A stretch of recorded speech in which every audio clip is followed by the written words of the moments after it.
Hello student, स्वागत है सभी लोगों का आज के इस क्लास में। आज हम इनवर्स ट्रिग्नोमेट्री फंक्शन को स्टार्ट करने वाले हैं और अच्छे से मैं सिखाऊंगा आपको प्रिंसिपल वैल्यूज कैसे निकाली जाती है, क्योंकि यहां से सवाल डेफिनेटली आपसे पूछा जाता है। ट्रिग्नोमेट्री सभी लोगों ने सीखी है अच्छे से, ठीक है। ट्रिग्नोमेट्री होती क्या है, कुछ इसके अंदर चीजें हैं जो आप लोगों को अच्छे से ध्यान में रखनी है, ठीक है। और वो चीजें मैं आपको धीरे धीरे वन वन बाई वन बताते रहूंगा। ट्रिग्नोमेट्री में देखिए, find the principal values of the following. Sine inverse है भाई, साइन इनवर्स की वैल्यू हमें निकालनी है 1/2। ठीक है, पहला सवाल ध्यान से समझिएगा, हमारे पास है साइन इनवर्स -1/2। इसको हमें निकालना है, इसकी प्रिंसिपल वैल्यू हमें निकाल के बतानी है। तो मैं क्या करूंगा, सबसे पहले मैं मान लूंगा कि लेट y बराबर हमें क्या दे रखा है, साइन इनवर्स -1/2 हमें दे रखा है। दो तरीके हो सकते हैं, ठीक है। अब ये इनवर्स में है, अगर ये इस साइड में जाएगा तो ये क्या हो जाएगा, सिंपल बन जाएगा, साइन y बराबर में -2 हो जाएगा, -1/2 हो जाएगा। अब आपको ये पता है कि ये पता होना चाहिए कि साइन इनवर्स माइनस थीटा क्या होता है, माइनस साइन थीटा होता है। ये भी आपको ध्यान में रखना है, ठीक है। ये भी आप लोगों को क्या करना है, ध्यान में रखना है। अब ये देखो, इसको भी ध्यान होना चाहिए। अब इसको यहां से डायरेक्ट निकाल सकते हैं भाई। आपको है ना, ट्रिग्नोमेट्री पढ़ने के लिए एक चीज हमेशा याद रखनी चाहिए, जितनी भी ट्रिग्नोमेट्री की वैल्यू है 0 से लेके 90 डिग्रीज तक, वो आपको एटलीस्ट याद होनी चाहिए। और उसकी टेबल मैं पोस्ट कर दूंगा मेरे कम्युनिटी सेक्शन में, जो यूट्यूब का कम्युनिटी है, वहां पर जाके पढ़ लेना उसको। बहुत जरूरी है, बहुत इंपॉर्टेंट है। आगे एग्जाम अगर आप डिफेंस के देंगे, सीडीएस एनडीए, वहां भी ये काम आने वाली है, आपके टेबल वहां भी आपके काम आने वाली है। तो हाफ साइन में किसकी वैल्यू होती है, ये सब लोगों को मालूम है। किसकी वैल्यू होती है, साइन π/6। अब पाई की वैल्यू क्या है, 180, यानी कि साइन 30 की वैल्यू हाफ होती है, यहां पर आप लोगों को पता है। इसको मैं अंदर लिखूंगा तो मैं क्या लिखूंगा, साइन -π/6 में लिख लूंगा, क्योंकि माइनस साइन थीटा किसकी वैल्यू होती है, साइन माइनस थीटा की वैल्यू होती है। ये यहां पढ़ा हमने, ठीक है। और यहां पर हमारे पास क्या है, साइन वाई से वाई हमारे पास चला गया, सॉरी साइन से साइन हमारे पास चला गया। और अब एक चीज और पता होना चाहिए, जो साइन थीटा होता है उसकी रेंज क्या होती है, ठीक है। यानी कि इसकी रेंज का मतलब है कहां से कम और ज्यादा ज्यादा कहां तक उसकी वैल्यू जाती है। तो आपको पता होना चाहिए कि इसकी रेंज होती है -π/2 से +π/2, यानी कि -90 से +90 इसकी वैल्यू होती है। और साइन -π/6 की वैल्यू 1/2 होती है। तो जो इसकी वैल्यू हो जाएगी ना, सीधी सीधी, अब -π/2 और π/2 के बीच में ही -π/6 आता है, मतलब आंसर हमारा कोई चेंज नहीं होगा, -π/6 वैल्यू आ जाएगी। यही इसकी प्रिंसिपल वैल्यू है, ठीक है। तो आपको रेंज भी ध्यान में रखना है, मैं रेंज बताते जाऊंगा हर एक सवाल में, ठीक है। अगला सवाल देख लेते हैं, क्वेश्चन नंबर 2। इसके अंदर हमें किसकी वैल्यू बतानी है, कोस इनवर्स। अब आपको वैल्यूज पता होना चाहिए। कोस इनवर्स हमारे पास है √3/2, ये हमारे पास है। इसकी हमें वैल्यू निकालनी है, तो मैं सेम वही करूंगा। लेट y बराबर मैं क्या कर लूंगा, कोस इनवर्स √3/2। ये कोस इधर चला जाएगा, कोस y बराबर √3/2 मेरे पास यहां से आ जाएगा। समझ रहे हो मेरी बात। अब ये √3/2 कोस में किसकी वैल्यू होती है, ये भी आपको पता होना चाहिए। किसकी वैल्यू होती है, ये कोस 30 की वैल्यू होती है। ध्यान दीजिएगा, साइन जो 30 होता है, यानी कि साइन π/6 की वैल्यू 1/2 होती है, और कोस π/6 की वैल्यू √3/2 होती है। ऐसे ही साइन π/3 की वैल्यू क्या होती है, √3/2। ऐसे ही कोस π/3 की वैल्यू क्या होती है, 1/2। इसको सिंपल तरीके से भी समझ सकते हो, साइन 30 डिग्री कितना होता है, 1/2। और साइन 60 डिग्री कितना होता है, √3/2। ऐसे ही कोस 30 क्या होता है, उल्टा होता है, यानी कि √3/2।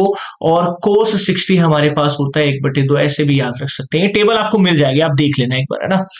ये यहां से हमारे पास क्या आ गया, कोस वाई। अब कोस की रेंज भी भाई पता होना चाहिए। अगर कोस की रेंज आपको पता होगी, मैं कोस की रेंज भी यहां लिख देता हूं।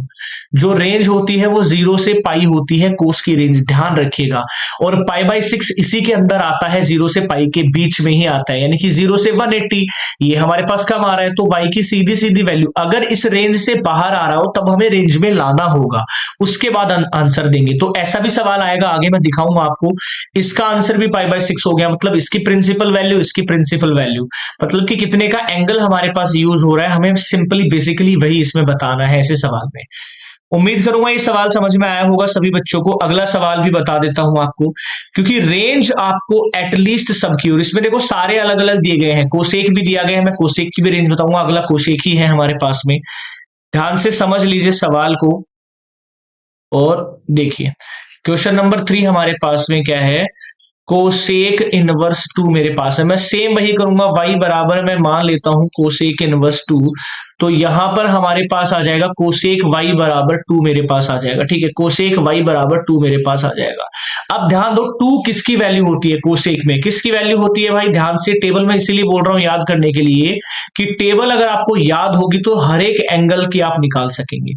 इतना रिलेशन आपके पास आ गया। अब ये देखिए आप, इसकी रेंज क्या होती है कोसेक की, तो कोसेक की रेंज होती है -π/2 से, सेम π/sin वाली, लेकिन इसमें से जीरो निकाल दीजिए। ठीक है, एक्सेप्ट जीरो निकाल दीजिए। ठीक है, साइन की क्या होती है -π/2 से π/2, लेकिन यहां जीरो भी होता है उसके अंदर, यहां जीरो नहीं होगा आपके पास।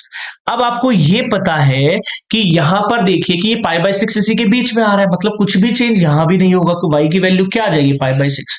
और जो ये y हमारा है, ये हमने किसको क्या माना था, y हमने इसी की वैल्यू यानी कि इसकी प्रिंसिपल वैल्यू आ गई π/6। तो ये वाला सवाल भी हमारा हो गया। अब एक tan का मैं बता देता हूं, कोस का हम लोग कर चुके हैं, tan का बता देता हूं ताकि सारे आप लोग खुद से कर पाएंगे। ठीक है, क्या दे रखा है, tan इनवर्स -√3 दे रखा है। मैं फिर से वही करता हूं कि लेट y बराबर मैंने मान लिया, मान लीजिए tan इनवर्स √3 मान लिया, और यहां पर हमारे पास tan y कितना हो जाएगा -√3। अब मुझे सबसे पहले ये बताइए, ठीक है, आपको ये पता है, ये कुछ चीजें हैं जो आपको मैं बताऊंगा। साइन इनवर्स माइनस थीटा क्या होता है, माइनस साइन थीटा होता है। समझ रहे हो मेरी बात को।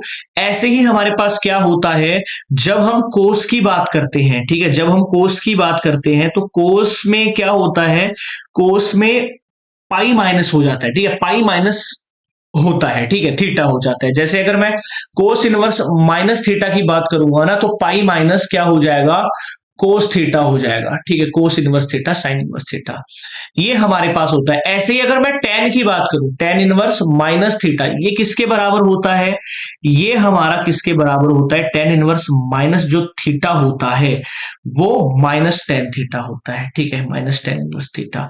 तो यहां से मेरे पास ये है, तो ये मेरे पास कितना हो जाएगा, अगर मैं इसको करना चाहूंगा तो माइनस का tan √3 किसकी वैल्यू होती है, 60 की वैल्यू, ये हमारे पास tan y आ गया।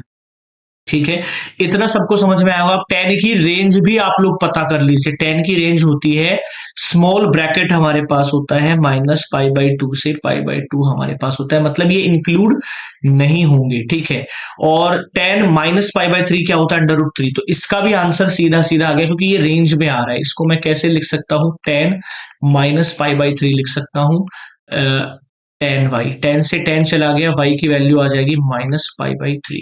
ये वाली चीजें भी आपको पता होना चाहिए कि जब साइन इनवर्स माइनस थीटा या फिर साइन माइनस थीटा क्या होता है। ठीक है, साइन माइनस थीटा होता है माइनस साइन थीटा। ऐसे ही कोस माइनस थीटा होता है पाई माइनस कोस थीटा। ऐसा ही सेक का रहेगा, ऐसा ही कोसेक का रहेगा।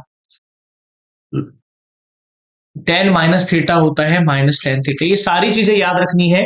कम्युनिटी सेक्शन में मैं सारी चीजें अपलोड कर दूंगा, जाके चेक कर लेना। और इन 6 सवाल में अगर किसी को डाउट है तो वो मुझे बताइएगा। इसके सारे फॉर्मूलाज मेरे कम्युनिटी सेक्शन में आप लोगों को मिलेंगे, जाके पढ़ लेना सभी बच्चे और चेकआउट कर लेना। मिलते हैं नेक्स्ट क्लास में क्वेश्चन नंबर 7 के साथ। जय हिंद।